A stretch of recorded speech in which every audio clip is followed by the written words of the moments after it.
Today in the crypto space, we see the market taking a further dip to the downside. Bitcoin down below 66,000, Ethereum below the $2,500 mark, deep in the red, approximately 5%, and the rest of the crypto space, the altcoins obviously falling to lower levels. And the question is, should we be buying the dip or should we be preparing for a lower level where we could be buying double-digit dips? In today's video, I want to talk about the general market. I want to use Bitcoin as a leading indicator, but more importantly, I want to talk about one altcoin, one project that is pretty hot right now. It's part of the gaming narrative, and that project is called KARRAT. So you know what? Let's talk about the news, let's analyze the charts, and let's strategize to capitalize.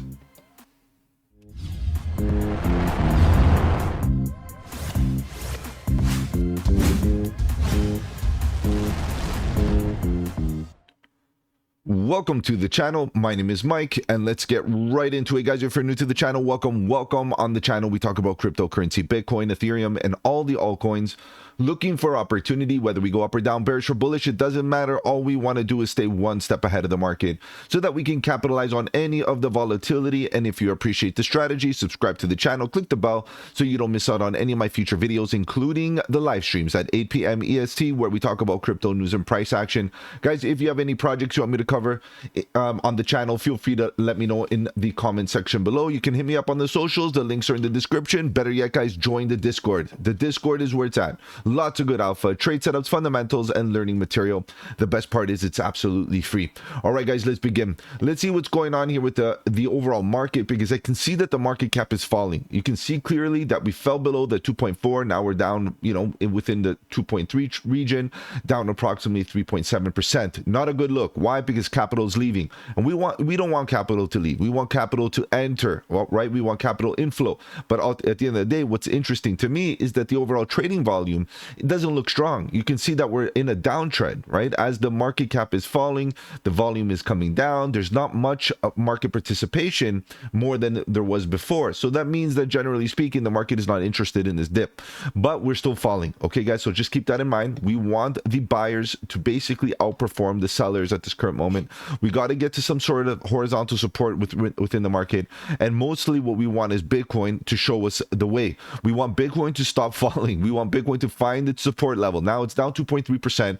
You can see how it's rolling over. I'm expecting a bullish response any moment now, right? Of course, I'm not expecting a higher high just yet, but I do expect a bullish response, whether it be a higher high, double top, or even a lower high. All good. Whatever it is, I want another piece of data to suggest that we are going to be rolling over big picture. Now, we do see some of the other altcoins, pretty much other than Ethereum, definitely coming down a little bit more, right? ETH is down 5.1%, below the $2,500 levels. Not a good look, because structurally speaking, Ethereum, if it starts to break below its previous lows, Ethereum is looking really bad, and it's pretty bad for the altcoin market, because it definitely translates into the Bitcoin dominance, because without Ethereum doing well, it's very hard to bring that Bitcoin dominance down, right? So this is what we really want to see. Now the question is, does Solana have enough strength? Does Solana and all the other larger cap altcoins have enough strength to basically flip Ethereum and basically compensate for Ethereum's weakness?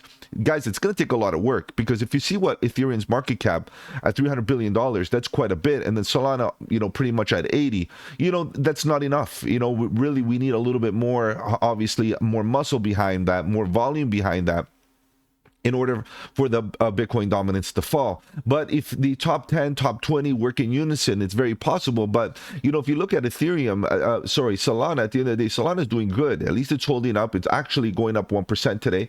The last 7 days, it's up almost double digits, which is great.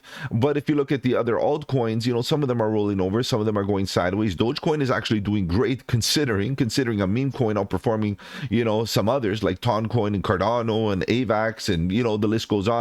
But you can see that even though we are in the top 10 or even top 20, a lot of these projects can't even compare to even Solana, never mind Ethereum. If you look at it, for example, Cardano is only $12 billion, AVAX $10 billion. So even if you add up the market cap of the top 10, it's going to be very hard to, basically compensate for Ethereum. We're going to have to use a lot of these altcoins to compensate, unless we see capital flow out of ETH and into Solana or some other projects here really quickly. We have to do it quickly. Now, Chainlink, you know, definitely dipping here 7.5% more than the others. Could be an opportunity if you're interested in the Chainlink narrative, which is primarily focusing on the Oracle narrative, which is a hot one. Of course, everybody should have some diversification into their portfolio. That includes an Oracle. And then we do see some others, Uniswap dipping a little bit, and we have Litecoin dipping down, Aptos dipping down, and the rest of the, you know, you can see the market right now is in that stage. What I'm really going to be focusing is on the last 7 days. Why? Because if in the last 7 days I see double-digit dips, that gives me my cue, especially around 20%, and that gives me my cue to start deploying capital. So at this current moment, the agenda right now is to raise capital, whether you're shorting, whether you're doing whatever you got to do to basically, you know, fund your account. Right now, it's about time for you to start figuring out how you're going to be buying this dip and taking full advantage of this fire sale. Now, I would say, you know, if we come down double digits, that's when we can kind of say it's a fire sale. Some of these are only down 5%, 4%, 6%, right? We need a little bit more, really. Like even Filecoin 3%, that's not enough for me. That's definitely not enough for me to get excited. Phantom 8% in the last 7 days. Mind you, it is a decent dip, but it has been doing very well in the last little while. So really an 8% dip on a 60% pump is not a big deal. So you got to understand that Phantom and many others are doing very well. Even like Thorchain has been doing great in the last little while. You look at the structure while the price action, while the rest of the market is literally rolling over, Thorchain is still within structure. Like this is bullish. Even BitGet token, an exchange token, looking good, grinding to the upside. We have a lot of good projects still holding up, like Popcat, Memecoin, Jupiter, doing great, 3.8%, while the rest of the market is rolling over. You can see. So either those are random anomalies, either they're going to be hit with divergence very soon, right? They're overbought in the immediate short term, very overextended in comparison to the overall market, which means that maybe they'll finally, you know, take a hit and come down. But in the meantime, guys, we're seeing that a lot of the altcoins, particularly Ethereum, at a level, a critical level, right? Because we can start changing character to the downside and essentially making lower lows and lower highs. So this is the major concern that I have in the next bit. However, Bitcoin could save the day. And of course, we'll take a look at Bitcoin, then we'll take a look at KARRAT. Guys, I want to give a bit of a focus, a bit of an update on KARRAT. Since I did do the deep dive just a couple of weeks ago, I feel like it's a great time to give it a quick update to see what the price action is looking like. So you know what? Let's get right into the chart. I know you're here to talk about price action, so let's take a look at Bitcoin. Bitcoin at the end of the day, daily time frame, guys, the daily time frame is difficult to really be trading right now, in my opinion, just because really it does look bearish. I get it. It does look bearish, but I'm not convinced yet. You know, it's not enough. I want to see I want a reaction, a bullish reaction. And that's very important because the more data you get, the more conviction you can have. I'm not totally convinced that the market is done here. And the reason being is because of the maturity of this entire structure. All the work that has been done to make this nice pivot point rounded type of scenario here, is it going to be thrown out the window, or are we going to come down and make a higher low, maybe continue to the upside? And that's what I'm hoping for ultimately. So I'm not really willing to make some major moves at this current moment, because if you notice, like even if we did come down to, you know, touch around this level, even at about, you know, 63 and a half, even a little bit higher, look, this is the reality. If we zoom in a little bit more, even if we came down and respected this trend line that we got going on here, do we got a couple of touches? Maybe we can put a couple of touches right into here. Even if we respected the point of control at 63,000, 62,500, right around this level, guys, ultimately that is a higher low. We went for a higher high, higher low. Trend is your friend. We go up again. I need to see a big change of trend, a change of character with a trend break on the daily to get bearish on the daily. Because big picture, guys, this structure is still bullish on the daily. The reality is this is a bull flag. This is a nice handle to the cup and handle that we've been talking about. So I can't just be bearish right now. I was bearish down here below the 200 daily. I was bearish as we were getting rejected and coming down. I'm like, okay, fine. But what about if we come down for that lower low? What about if we do break through the volume gap? I get it. But now this is not the time to be bearish, in my opinion, because there's no real indication other than a short-term pullback that we are, you know, basically not going to continue up. I can see that we could, right, based on data. That's all it is. Now the lower time frames, guys, super important. Let's quickly get onto those lower time frames, and then we'll take a look at some oscillators. On the 4 hour, you can see that we're rolling over. very clearly, very healthily, still a higher low, nothing to worry about. We made that higher high, perfect rejection on this diagonal trend line. Guys, if you've been following me, this trend line has been here since day one, since around this level I put it in. And it's just because we really have to identify levels of which emotions kick in. This is an emotional level. You can expect people taking profit and de-risking. Guess what? People did that. Now, if we start looking at momentum, start looking at trend oscillators and so on, let's get rid of the trend oscillator here for a second and focus on trend oscillation, focus on what's going on with the momentum. And ultimately, you can see that the momentum definitely got oversold, is getting oversold, potentially below the 30% mark. We happened to get there before, right down here, purple line. That's what we're focusing on. Then we got overbought. This was the time to take a bit of profit, de-risk, and I made that very clear a few days ago, guys. Once we were at this level, I told you to be very careful, to start taking a bit of profit, trail up a stop loss, get defensive, expect people to take profit. However, I am not doing anything major here. I'm not getting into my long-term spots or anything like the short-term positions. Sure, maybe a few shorts here and there just to offset the losses, right? Just to act as a hedge. But the reality is, we're almost already oversold already. Guys, we're there. We've endured a bit of a dip here already. You can see that the momentum, which the volatility line, which is the orange line, is already oversold, waiting right here, patiently waiting for the momentum to get oversold. Now, what I'm going to do is going to give you a bit of caution here, because the reality is every time we get into that oversold state below the 30, this is where we usually is where we get the majority of the move to the downside. Now, guess what, guys? We have the 200 EMA ready, right there, ready to act as support. We do see a bit of a possibility where we can get some support off this previous high, maybe even this previous high. Look at the volume that we got here at about $63,500. So what I'm more interested in the short term is to see this trend get respected. Why? Because the trend is your friend.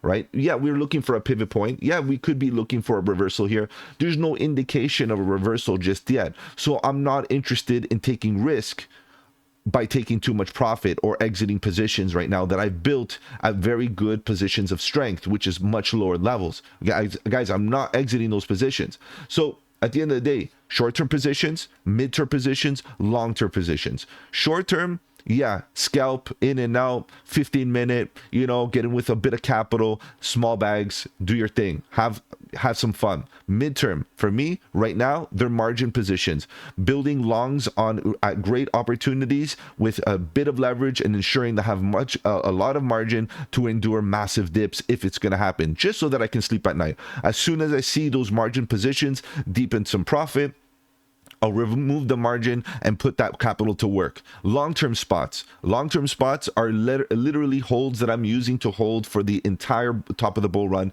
I want an altcoin season. I want Bitcoin at 150, more or less, maybe 120, 150, somewhere around that zone with the sign of exhaustion, and then I'll be taking profit. The reality is, at this current moment, you have to have a plan as to how you're going to be taking risk. Right now, for me, it sounds risky to exit positions, even though I do see the bearishness. Now, I do see a bit of a buy up here. I'm going to get into a bit of more detail on the 1 hour. You can see I've been tracking the 1 hour in the last little while because this is definitely a critical zone. We did spike below. You can see that very clearly. We were in a broadening wedge coming down. We did broaden that wedge. But guess what? If you start looking at this, let me delete some of this artwork here for you guys for a second. You can see that the momentum is, basically in a state where it's still diverging. It's still a Class B bullish divergence. Despite this move to the downside, we still are in a bullish divergence scenario. Guys, it could be that this was the last little dip before we go up and give ourselves that confirmation high. Is it going to be a higher high, a lower high, or a double top? Whatever it is, I want to see what the bulls have left in them. If they are showing strength, they're going for a higher high. And if they're not, guys, this is a second opportunity to de-risk even more and prepare our portfolio. All right, guys, so this is Bitcoin. I know I got into a little bit more detail. Feel free to join me live tonight, and I'll definitely get into a little bit more detail here with across the market, looking at Bitcoin dominance, Ethereum, and more importantly, I take requests. So if you have any projects that you want me to cover and you want me to talk about, feel free to join and make those requests. I'll definitely put them in top priority. All right, guys, let's take a look at KARRAT. KARRAT, at the end of the day, is a new project, gaming project, hot narrative. Of course, we know that gaming's being buzzed about quite a bit. A lot of people talking about it. We're waiting for it to kind of wake up. KARRAT is one of the projects that is backed by many important individuals, in this crypto space. A lot of individuals, basically influential individuals in this space, are talking about KARRAT, which is great. Obviously, from a marketing perspective, that's awesome. But if you look at price action, it's also looking pretty good. And the reason being is we're holding a level that is super important. Yes, we came down. I get it. If you bought the dips and accumulated on spot into this area, in my opinion, you should only be considering spot. I don't know if there are any margin leverage positions here on KARRAT on any exchange, but ultimately what I'm looking for is building a spot bag. The reason why is because ultimately we expanded to the upside, and the project and the price action looks so strong that at the current moment we are building structure.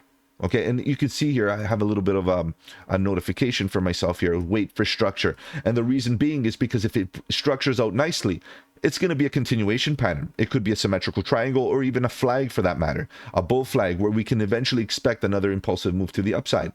What I like also is the fact that it moved up and it didn't leave a massive volume gap below.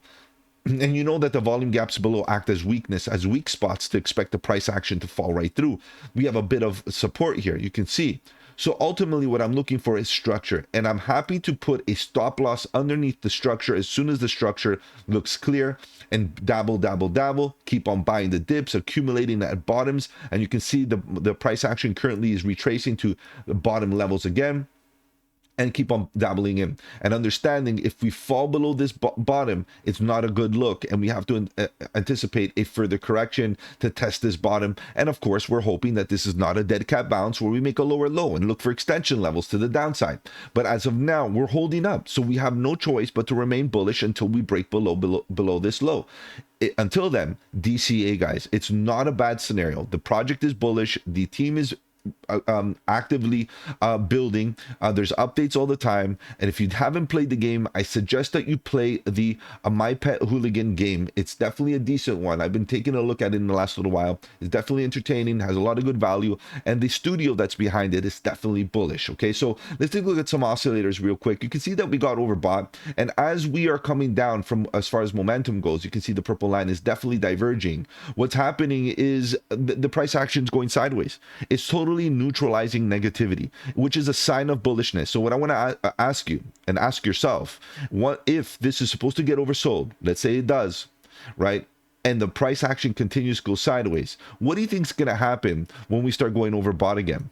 When momentum gets overbought, what do you think is going to happen when volatility gets fully oversold and starts pushing to the upside as well? What do you think is going to happen while the price action neutralizes all the negativity, and then it's time for the bulls to take their turn? Guys, we're going to start exploding to the upside, and this is going to be a very healthy bull flag. Okay, so that's the reality. Now, if we do eventually get negativity, again, I'm worried about this bottom, and I'm going to keep on an eye. If we do fall to that level, that is definitely a level to buy the dip, because then you can put a stop loss underneath here and basically use this entire range, and it's a very tight range, you got to admit, for accumulation. Why? Because if you look at the price action, you look at this chart, it is very young, guys.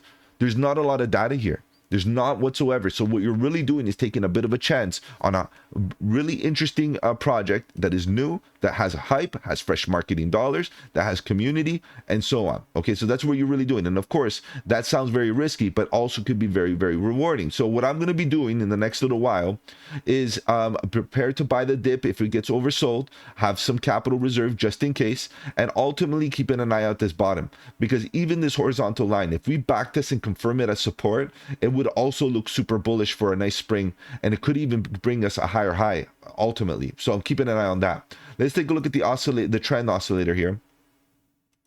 Let's minimize this one and look at trend. A trend at the end of the day in the short term on the daily is not looking the greatest. Okay, I get it. Right, look, EMA is facing down, red histogram bars. I get it. But we got to really look at what's been happening in the last little while, slowly and steadily with peaks and valleys. We're seeing that the momentum, the actual trend, the moving averages of the trend are slowly, getting higher and higher and getting into the bullish control zone. Look at all this bearish expansions that we've been getting, 1, 2, 3, 4, and then all of a sudden We got a nice massive one up to the upside. And are we going to get a few more? Are we going to stay in this zone for a little longer and see KARRAT expand to the upside?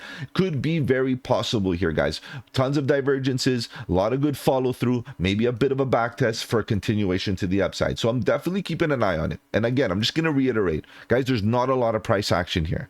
So you're taking a bit of risk, I understand, but the market cap and the narrative could be a hot one. And ultimately, we can see a continuation pattern for another expansion to about $1. And that psychological level, coupled with a bit of confluence based on this volume, I would definitely trail up a stop loss and take a little bit of profit on that $1 mark. Definitely. Guys, if I've offered you any value here in this video, do the channel a massive favor. Slap the like button. It does really help out with the algorithm. If you want to follow me on the socials, the links are in the description below.